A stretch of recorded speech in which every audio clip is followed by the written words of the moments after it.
नमस्ते दोस्तों, ये हमारा सेकंड वीडियो आ चुका है और ये हमारे 11th क्लास का सीरीज़ चल रहा है अकाउंटेंसी का। चैप्टर हमारा नेक्स्ट स्टार्ट कौन सा हुआ था? अब बुक्स ऑफ ओरिजिनल एंट्री। अगर तुम लोग ध्यान दोगे, जो इसके पीछे हमारा वीडियो था फर्स्ट वाला जनरल एंट्रीज का, जहां हमने थ्योरी पढ़ा था सिर्फ अबाउट इस चैप्टर में खास बात क्या है, क्यों इस चैप्टर को पढ़ाया जा रहा है एंड उसमें नियम कायदे कैसे लगने वाले हैं। अब ये नोटिस करना तुम लोग ध्यान से बेटा, हम लोग स्टेप बाय स्टेप अब अकाउंट के न्यूमेरिकल की तरफ डायरेक्टेड हो रहे हैं, मतलब उसके टुवर्ड्स बढ़ रहे हैं और बहुत स्लोली ही सही, बट आने वाले कुछ दिनों के बाद अब तुम थ्योरी को भूल जाओगे, थ्योरी नहीं आएगा, नाम मात्र का आएगा। अब हम लोग लगातार न्यूमेरिकल पे काम करने वाले हैं। उसमें से एक चैप्टर हमारा ये है जनरल एंट्री, जहाँ पे हम लोग बेसिकली अब न्यूमेरिकल सेगमेंट पे मूव कर रहे हैं। बट उसमें जाने से पहले एक क्विक रिकैप, हमने फर्स्ट वीडियो में क्या पढ़ा था लास्ट क्लास में। देखो, जनरल एंट्री बेसिकली क्या होता है, जब भी हमें अपने ट्रांजैक्शंस को रिकॉर्ड करना होता है, बुक्स के रिकॉर्ड में लाना होता है, तो रिकॉर्डिंग का जो प्रोसेस है कि हम कहाँ रिकॉर्ड करते हैं फॉर द फर्स्ट टाइम, पहली बार, तो प्लेस क्या है? General entry. हम लोग जनरली पहली बार बुक्स में जब रिकॉर्ड करते हैं ट्रांजैक्शंस को एज अ होल, तो वो रिकॉर्ड हम करते हैं जनरल के फॉर्म में। ये जनरल क्या है? एक स्ट्रक्चर है जिसका हम लोग अभी प्रोसेस आज सीखने वाले भी हैं। और याद करो, रिकॉर्डिंग भी हम लोग रैंडम नहीं करने वाले हैं। मैंने बताया था ये जो हमारा रिकॉर्डिंग होगा जनरल फॉर्म में, वो होता है एक सिस्टम के अकॉर्डिंग। उसका नाम क्या था? डबल एंट्री सिस्टम, जिसमें कि हम लोग हर ट्रांजैक्शंस के जो दो अफेक्ट होते हैं उसको आइडेंटिफाई करके between debit and credit portion में उसके अकॉर्डिंग उसको रिकॉर्ड में लेते हैं, बट नॉट रैंडमली। वहाँ भी रूल्स और रेगुलेशन लगते हैं। मतलब जहाँ पे हम क्या करते हैं ना, बेसिकली एवरी ट्रांजैक्शंस के नेचर ऑफ अफेक्ट को देखते हैं। नेचर ऑफ अफेक्ट कि वो किस किस सेगमेंट को अफेक्ट कर रहा है। हर ट्रांजैक्शन का एक अफेक्ट होता है। जैसे तुम जब भी ये कहोगे कि we have deposited cash into the bank, मान लो मैंने एग्जांपल दिया, deposited cash into the, normal entry है भाई, एक फॉर्म चला रहे हो, तुम पैसा जमा करोगे बैंक में जाकर, ये बहुत नॉर्मल चीज़ है। लेकिन अब अगर तुमसे ये पूछा जाए इसका अफेक्ट क्या क्या हुआ, मतलब इसका परिणाम क्या क्या हुआ, क्या बताओगे? पहले केस में कि बिकॉज में पैसा जमा किया है, एट दैट टाइम कैश गया, हमारे अपने फर्म से कैश क्या हो जाएगा? घट जाएगा। क्यों? वो चला गया बैंक के पास, और बैंक हमसे पैसा लेके हमको कुछ नहीं देगा, ऐसा नहीं है। At the same time bank मेरे बैंक बैलेंस को क्या कर देगा? जितना अमाउंट जमा करके आते हैं उतने अमाउंट से बैंक बैलेंस बढ़ जाता है। तो मतलब एक तरफ कैश घटा तो एक तरफ बैंक हमारा, भाई फर्म का भी तो बैंक अकाउंट होगा फर्म के नाम का। तो मान लो फर्म के बैंक अकाउंट था 1 लाख रुपया, फर्म के खुद का जो बैंक अकाउंट है, जैसे हमारा बैंक अकाउंट होता है, मान लो तुमने फर्म के भी नाम से बैंक अकाउंट ओपन कराया है, उसमें 1 लाख रुपीज़ टिल नाउ था, तुमने क्या किया? 50,000 कैश निकाला फर्म के लॉकर में से, जाके जमा कर दिया बैंक में। तो इसका इम्पैक्ट ये होगा कि तुम्हारे पास जितना कैश पहले से था वो घटेगा उतने रुपए से, और जो बैंक बैलेंस था टिल नाउ 1 लाख, वो बढ़ कितना हो जाएगा? 1,50,000 हो जाएगा। तो मतलब एक ही ट्रांजैक्शन के दो अफेक्ट हैं।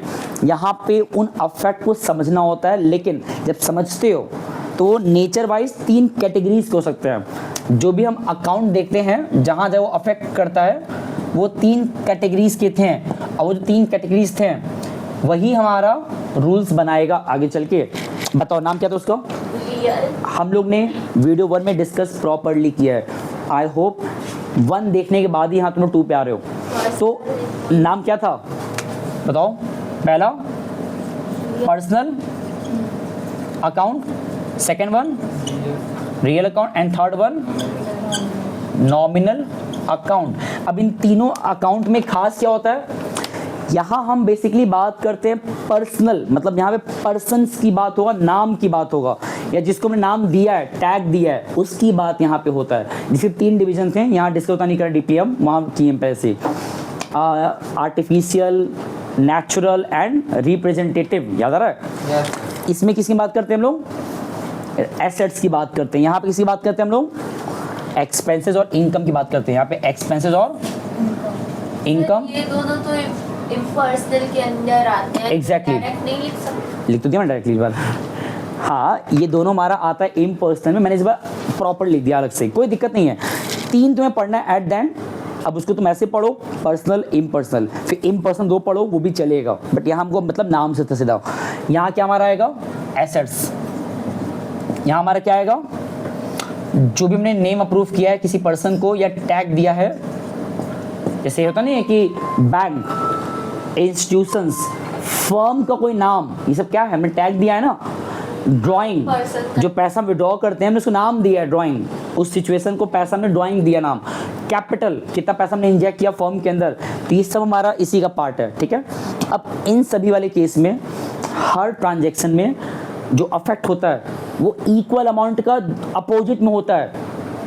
कैसे, तुमने अगर पैसा विड्रॉ किया बैंक से, पैसा निकाला, तो तुम्हारे पास जितना कैश आएगा उतने ही अमाउंट से बैंक का बैलेंस घटेगा भी।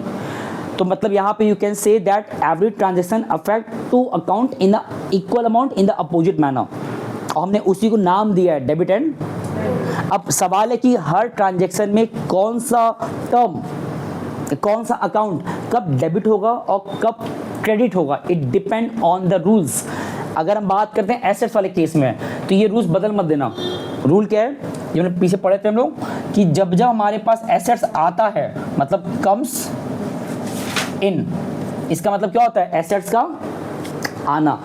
तुम्हारे पास एसेट्स आएगा तो always it will be recorded at the debit side, and if that assets goes out, हमसे दूर जा रहा है किसी वजह से, गोज आउट, तो वो कहाँ जाएगा, क्रेडिट में। अब आ जाओ नॉमिनल में, जब भी हमारे फर्म में एक्सपेंसेस होता है या लॉसेस होता है, एक्सपेंस या फिर, तो वो कहाँ रिकॉर्ड होता है, डेबिट में। और इफ हमारे फर्म में इनकम होगा कभी भी, तो वो कहाँ रिकॉर्ड होगा, इनकम या फिर गेन, तो कहाँ रिकॉर्ड होगा।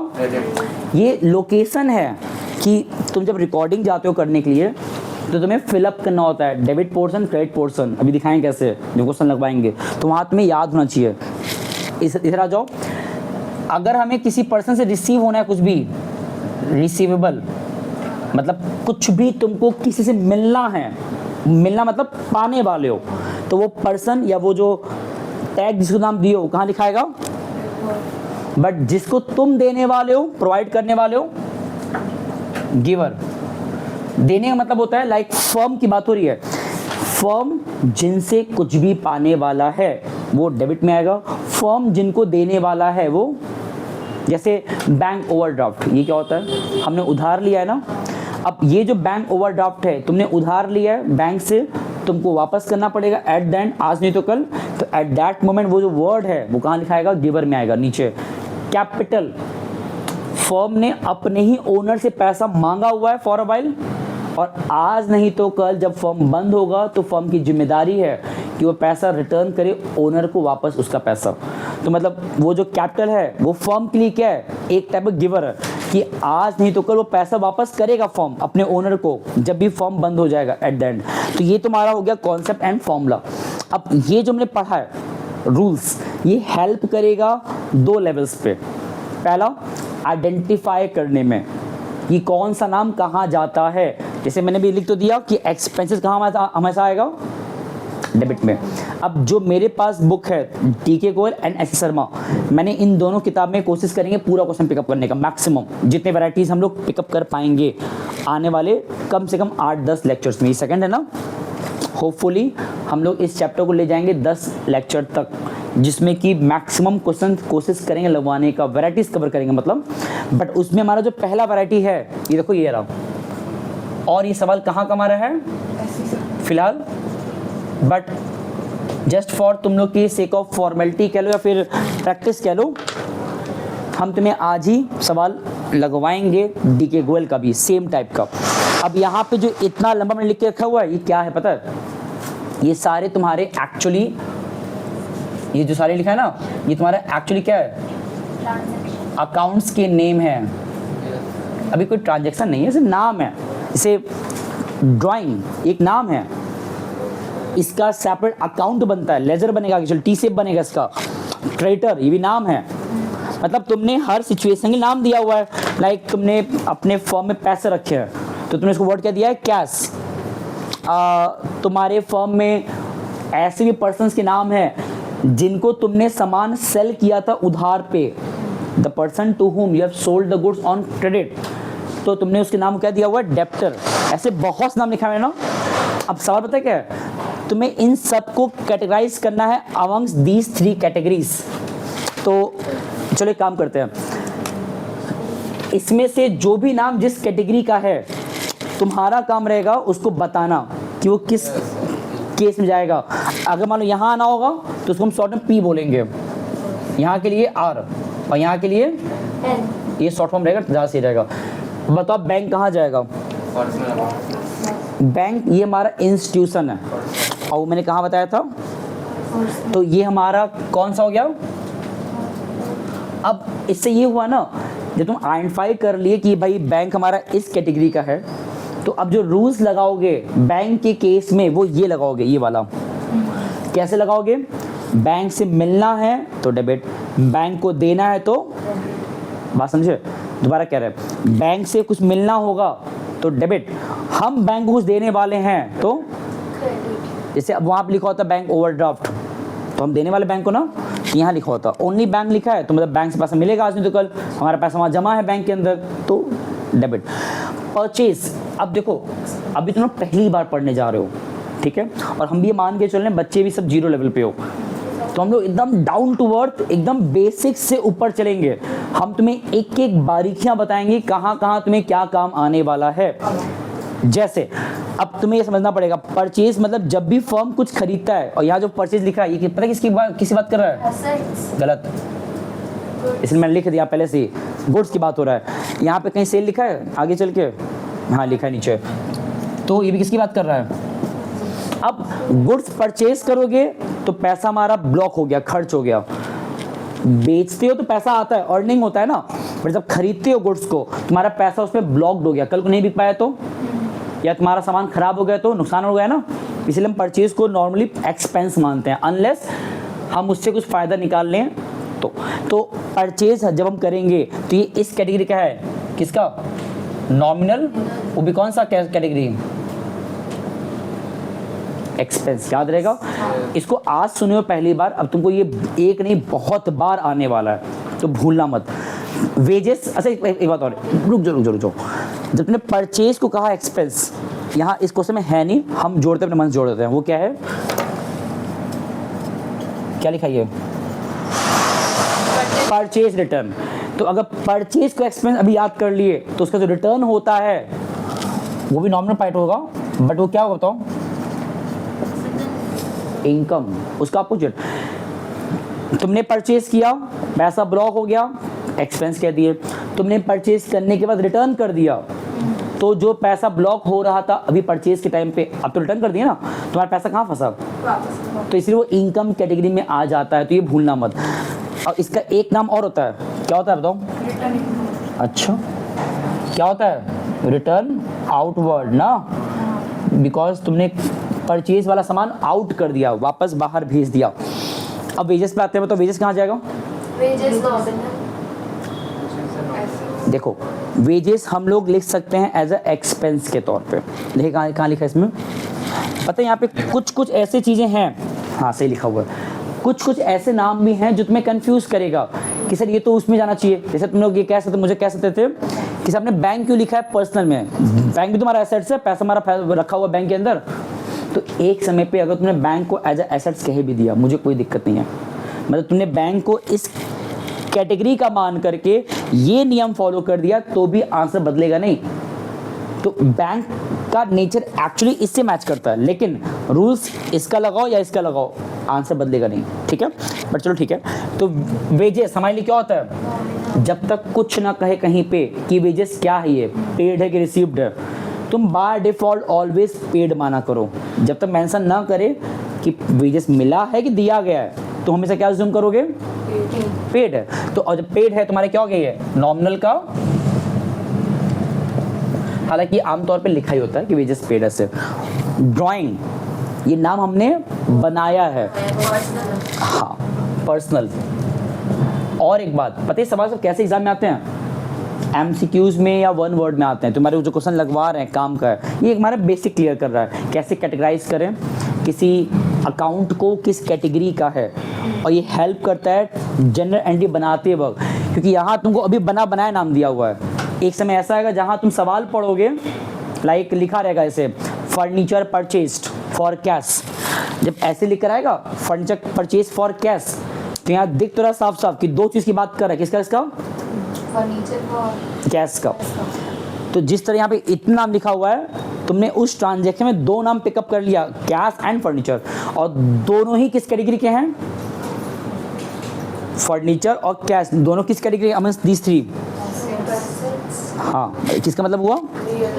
तो ये तुम जो आज बता पा रहे हो कि हाँ सर फर्नीचर और कैश रियल का एग्जाम्पल है, तो उसमें रूल रियल का लगेगा। तो ये तुमने भी एक ट्रांजेक्शन दिया, ऐसे कितने दे सकते हैं ना। तुमने पैसा विड्रॉ किया बैंक फर्म से पर्सनल यूज़ के लिए, तो एक तो पहले कैश घटेगा और दूसरा पर्सनल यूज़ है मारो तो वहाँ पे कौन सा केस आएगा? ड्राइंग आएगा। तो अब ड्राइंग यहाँ पे आता है एंड कैश यहाँ पे आता है, तो जो नियम लगेगा एंट्री बनाते वक्त वो इन दोनों का लगेगा। कैसे वहाँ दिखाएंगे क्वेश्चन लगवाते वक्त? तो तुम्हें यहाँ पे पहले समझ आना चाहिए कम से कम कि कौन सा अकाउंट किस कैटेगरी का है, और एक समय आएगा जहाँ तुम्हें रट जाएगा। हम लोग भी तो बेसिक पे काम कर रहे हैं, बहुत आराम से चल रहे हैं, कोई जल्दीबाजी नहीं है, तुम लोग एक एक स्टेप बाय स्टेप चल रहे हैं, बट कुछ समय के बाद हम लोग चीज़ों को और परफेक्टली कर पाएंगे। थर्ड पढ़ो, कार्टेज। कार्टेज हमारा एक्सपेंस होता है जब तक कुछ ना कहे तो, ठीक है। कैपिटल हमने नाम दिया है तो पर्सनल, क्रेडिटर नाम दिया है तो पर्सनल, और लाइबिलिटी है भूलना मत, गिवर होता है, ये लिख दे रहे हैं यहाँ पे हम। ये हमारा क्या होता है? ये हमारा क्या होता है? ट्रेडमार्क। ये बता हमारा क्या होता है? ये हमारा होता है रियल। क्यों? क्योंकि हमारे ये एसेट्स है। कौन सा पता है एसेट्स है? इन टेंजिबल एसेट्स, तो ये भूलना मत। हालांकि मेन एक ही वर्ड था कि एसेट्स होता है, मतलब रियल अकाउंट में आएगा ये। डेटर हमने नाम दिया है तो पर्सनल, बट कौन सा पर्सनल? रिसीवर। हम इनसे पैसा रिसीव करने वाले आने वाले समय पे। एडवर्टीजमेंट हमने खर्च किया है ना, तो नॉमिनल, और एक्सपेंस ही है, इनकम नहीं है। सैलरी आउटस्टैंडिंग हमने नाम दे दिया, जितने लोग हम पैसा लेके बैठे हुए हैं और उनको नहीं दे रहे हैं टिल नाउ, तो हमने नाम क्रिएट किया, तो हमारा क्या हो जाएगा? पर्सनल। और आउटस्टैंडिंग है मतलब तुम्हें देना है इन द फ्यूचर, रिसीव नहीं होना, देना है। तो ये कौन सा ही है? हालांकि गिवर रिसीवर लिखवा अपने मन से रहे हम, पोजीशन रीड नहीं था, बस तुमको आइडेंटिफाई करना है किस कैटेगरी का है। देखो बैड डेब्ट रिकवर्ड, अगर सिर्फ लिखा होता बैड डेब्ट तो खर्चा हो गया, जो खर्चा हो गया था बैड डेब्ट वो रिकवर्ड हो रहा है, पैसा मिल रहा है, तो इनकम हुआ, तो नॉमिनल का इनकम। अगर सिर्फ लिखा होता बैड डेब्ट कहीं आगे है नहीं तो एक्सपेंस होता। बोलो क्या हो रहा है? बता रहे हैं, ये हमारा पहले तो एसेट्स है, तो ये हमारा रियल लगेगा, और ऑलवेज कैश हमारा है, दैट इज एसेट्स, पैसा है मतलब कम्स इन, ये कैश है मतलब है। तो ये इसका जब रूल बनाओगे तो डेबिट में लिखा था, बिकॉज कैश इंडिकेट है पैसा फॉर्म के अंदर। प्रीपेड रेंट, ये हमने नाम बनाया है, हमने एडवांस पे कर दिया, हमने नाम क्रिएट किया है उस सिचुएशन को जहां हमने पे कर दिया एडवांस, तो ये हमारा क्या है? पर्सनल। और ये कौन सा वाला? रिसीवेबल। क्यों? क्योंकि हमने एक तरह से एडवांस पे कर दिया। अब इसका बेनिफिट हमको आज नहीं तो कल मिलने ही वाला है फ्यूचर में, एडवांस पे करने की वजह से। डिस्काउंट अलाउड, देखो अलाउड लिखा है तो ये एक्सपेंस हो गया, है ना, लेकिन अगर रिसीव लिखा होता तो नॉमिनल का इनकम बनता, ठीक है। देखो डिस्काउंट रिसीव्ड तो नॉमिनल तो है, इनकम कैटेगरी का हो गया। डिस्काउंट अलाउड तो नॉमिनल है बट एक्सपेंस हो गया। स्टॉक एसेट्स है, रियल का एसेट्स। बैंक चार्जेस नॉमिनल का एक्सपेंस है, इंटरेस्ट ऑन कैपिटल, ये क्या है? देखो, कैपिटल पे इंटरेस्ट फर्म पे करता है अपने ओनर को, तो ये फर्म के लिए क्या है?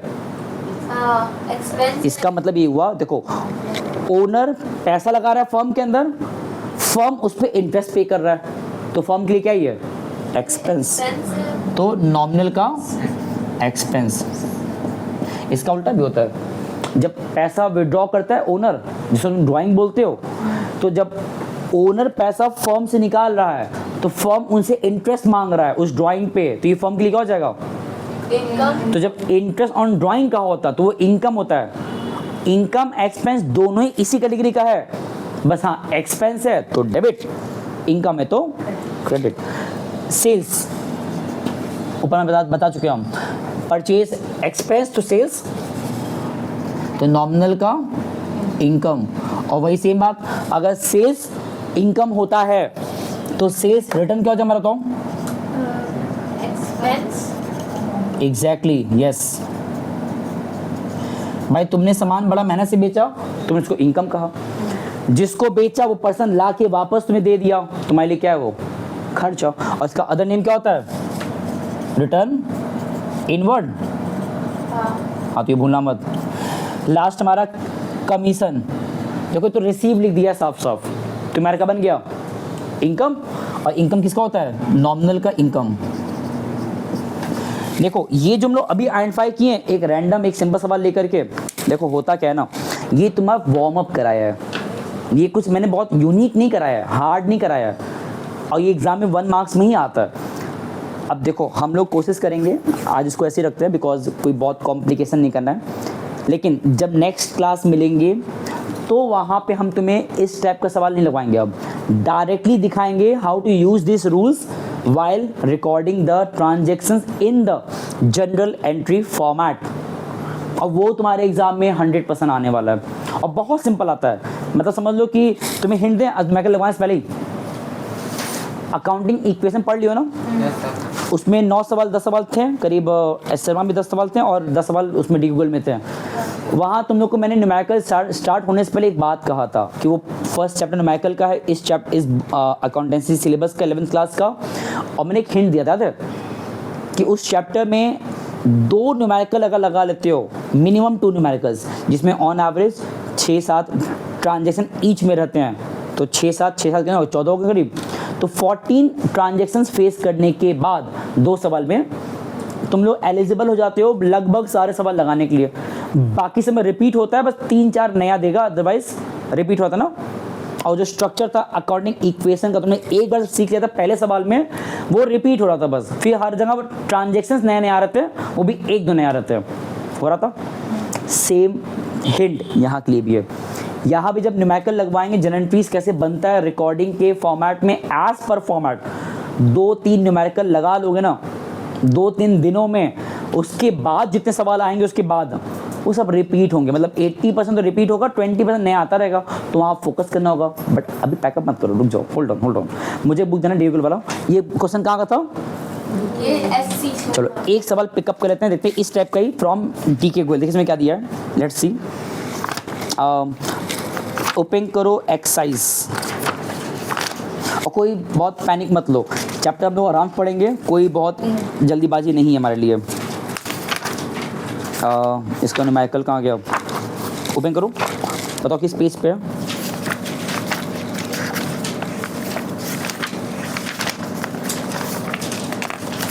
ये सब क्या रखे हो?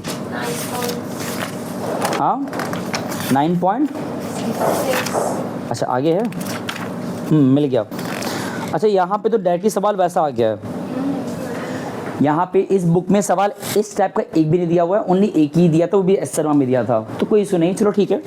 तो यहाँ पे जो सवाल है ना वो डायरेक्टली फॉर्मेट पे है, तो हम लोग उसको लगाएंगे नेक्स्ट क्लास में।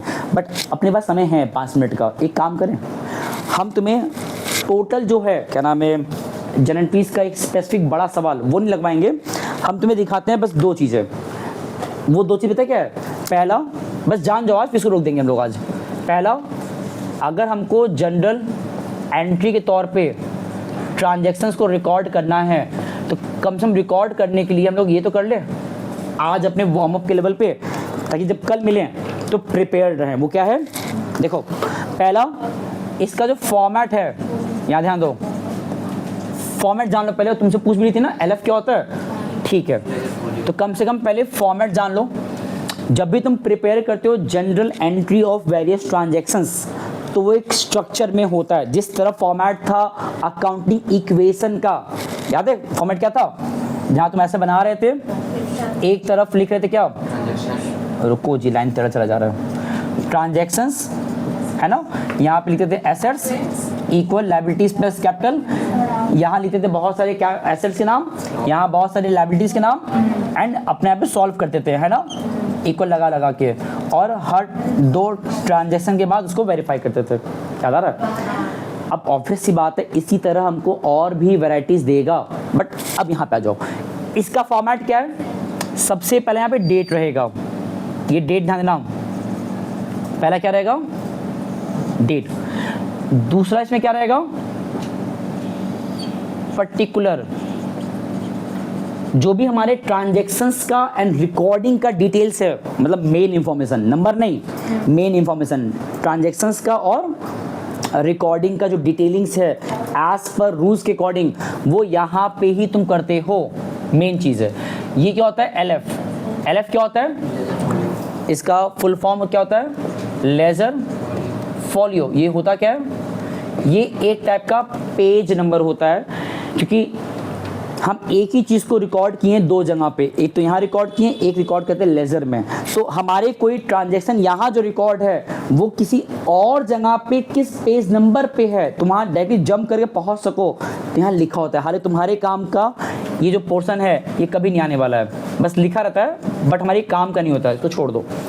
फिर आता है 2 कॉलम और, एक होता है डेबिट, एक होता है, और जो अमाउंट है डेबिट क्रेडिट का, ये दोनों हमेशा क्या होते हैं, सेम होते हैं। ये फॉर्मेट है, लेकिन रुक जाओ अभी, अब इसको कैसे लिखोगे, तुम्हें एग्जाम्पल देते हैं।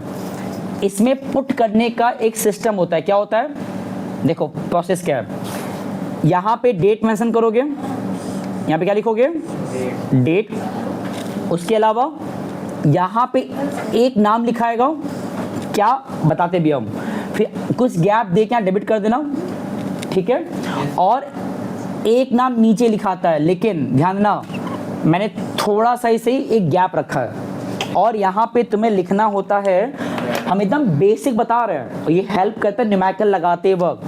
यहाँ पे क्या लिखा रहेगा कंपल्सरी तौर पे 2, एंड यहाँ तुम्हारा फिर लिखा रहेगा क्या, एग्जैक्टली, और यहाँ पे अमाउंट लिखा रहेगा। एंड अब तो सिस्टम थोड़ा धीरे बंद हो गया है, बच्चों को फोर्स नहीं किया जाता है, जो ट्रांजेक्शन यहाँ देते थे अपने हमेशा अकाउंटिंग इक्वेशन बनाते वक्त, उसी तरह ये रिकॉर्डिंग कर लेने के बाद इसके ठीक नीचे बीइंग लगा के उस ट्रांजैक्शन को हम लोग यहाँ लिखते हैं, बट कोई कंपल्सरी नहीं होता है। हम तुम्हें पहले इसका एक एग्जांपल देके शुरू देते हैं आज। ये तो मैंने फॉर्मेट दिखाया सब ना, इस स्ट्रक्चर में कैसे एक ट्रांजैक्शन को फिट करते हैं, एक हिंट के तौर पे देख लो, और सिंपल लेंगे, हार्ड नहीं लेंगे। हम पढ़ो, furniture purchase for rupees, simple, हमने एक फर्नीचर परचेज किया है 10,000 रुपीज पे करके। अब तुम्हें इसको रिकॉर्डिंग करना है इस फॉर्मेट के अकॉर्डिंग। हमारा डेट में लिख देते हैं हम, ऑन 1 मई 2025, ठीक है, नॉर्मल डेट लिखा है मैंने। तो जो फॉर्मेट हमारा है, फॉर्मेट हमारा सबसे पहले क्या है यहाँ पे, डेट, उसके बाद पर्टिकुलर,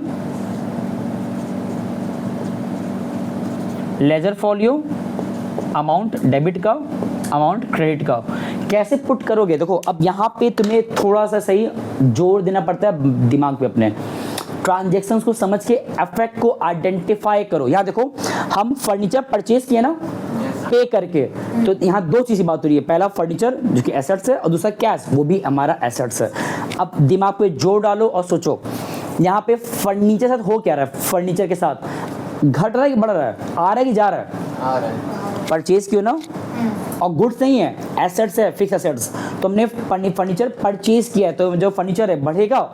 तो जब जब हमारा कोई एसेट्स बढ़ता है, कहाँ रिकॉर्ड होता है, तो मतलब वो जो फर्नीचर वर्ड है, डेट पे लिख लो 1 मई 25। तो फर्नीचर जो वर्ड है वो कहाँ पे आएगा, डेबिट में, और डेबिट ऊपर लिखा आता है इस तरीके से, फर्नीचर अकाउंट डेबिटेड। कितना अमाउंट है, फिर एक वर्ड क्रेडिट में भी आने वाला है, और यहाँ पे हमने सेकंड में क्या किया, पे किया है, और जब पेमेंट की हो तो कैश पे की हो, कैश भी हमारा एसेट्स है, बट वो जो कैश है वो जा रहा है, तो वो जो कैश वर्ड है जा रहा है ना, तो कहाँ लिखाएगा, नीचे, और नीचे कैसे लिखा होता है, टू लिखना होता है, टू कैश अकाउंट कितने का, और यहाँ प्रॉपर लिखोगे being furniture purchase for cash. मतलब इतनी बातों लिखना पड़ता है, बट ये इतना लंबा चौड़ा लिखोगे नहीं, हम नो इसको और हिंट कर देंगे कैसे लिखना होता है।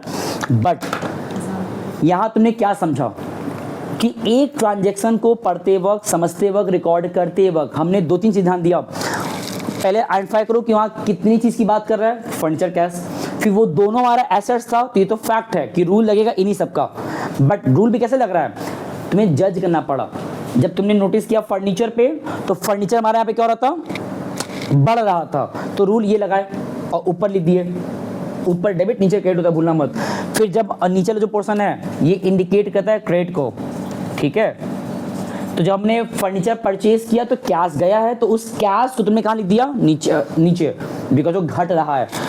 चाहो तो अपने लास्ट अंडरस्टैंडिंग के लिए लिख लो, ऊपर इसलिए आया क्योंकि हमारा ये क्या था, बढ़ रहा था। ये नीचे क्यों आया, क्योंकि घट रहा था। ये मैंने एक बहुत बेसिक सवाल लिया है जस्ट फॉर प्रीव्यू के लिए। कल हम लोग इसी चीज़ को बहुत डिटेल में ढंग से पढ़ने वाले हैं। चलो ये चैप्टर वीडियो सेकंड था ना, हम लोग कल जब मिलेंगे तो इस चैप्टर के न्यूमेरिकल को बहुत अच्छे से अब स्टार्ट कर देंगे। ये 2 वीडियोस बेसिक कवर किया, फाउंडेशन बनाया, बेस तैयार किया। कल से हमारा न्यूमेरिकल स्टार्ट होने वाला है। बहुत ध्यान से न्यूमेरिकल लगाना है, पूरे बेसिक को याद रखते हुए, एंड मोस्ट इंपॉर्टेंट इस रूल्स को भूलना मत, ठीक है। चलो सुनता रहो बेटा, मिलते हैं नेक्स्ट वीडियो में। थैंक यू सो मच, नमस्ते एंड धन्यवाद।